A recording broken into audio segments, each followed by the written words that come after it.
ఎత్తైన టవర్ల మీద నుంచి దునుకుకుంటా పెద్ద పెద్ద బిల్డింగుల నడుమ తాళ్ళ మీద కూర్చొని ఉయ్యాలు ఊకుంటా స్పైడర్ మ్యాన్ అనేటైనా సాహసాలు చేస్తుంటాడు కదా.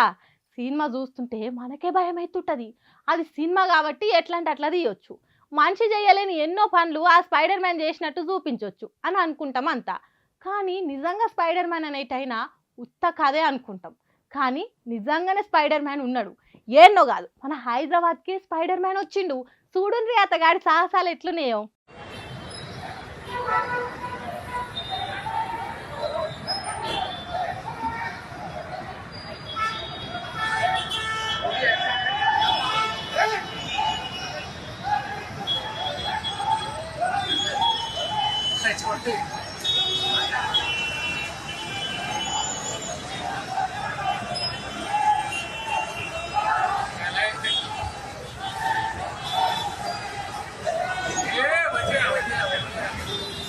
చూసిండ్రా ఎట్లా తీగలు పట్టుకొని ఊగుతున్నాడో స్పైడర్ మ్యాన్. హైదరాబాద్లో ఉన్న పివి నరసింహారావు ఫ్లైఓవర్ మీద నుంచి ఫుల్గా దాగిన లోకల్ స్పైడర్ మ్యాన్ చేస్తున్న సాహసం ఇది.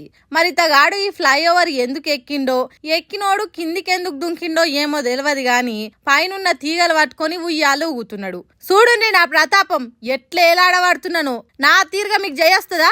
మీకింత దమ్మున్నదా? అరే ఎవర్రా కింద పరద పట్టుకొని నిలబడ్డది? చల్ తీయుర్రి. నేను కింద పడితే దెబ్బలు తాకుతాయి అనుకుంటుర్రా? నాకు అస్సలేం కాదు. నేను ఎవరనుకుంటుర్రు? Spider man, Hyderabad spider man ను అన్నట్టు బిల్డప్ ఇస్తున్నాడు. అక్కడ ఉన్నోళ్ళకి ఎట్లా ఆలోచన వచ్చిందో ఏమో గాని టైంకి వచ్చి కింద పరద లాంటిది పట్టుకొని కరెక్ట్ దాంట్లోనే పడేటట్టు చేసిండ్రు. గాశారం మంచిగుండి బాతికిపోయిండు, లేకుంటే బొక్కలు సూర ఏటి కావచ్చు. చూసిండ్రా తాగితే ఎట్లా సొంటి సాహసాలు చేస్తారో. 100 కోట్లు పెట్టి సినిమాలు తీసి గిసోంటి చూపిస్తే ఒక్క 90 ml తోని 90 కోట్ల సినిమా చూపించిండు. మరి తాగుబోతా మజాక అట్లుంటది మనతోని అన్నట్టు చేసిండు కాక.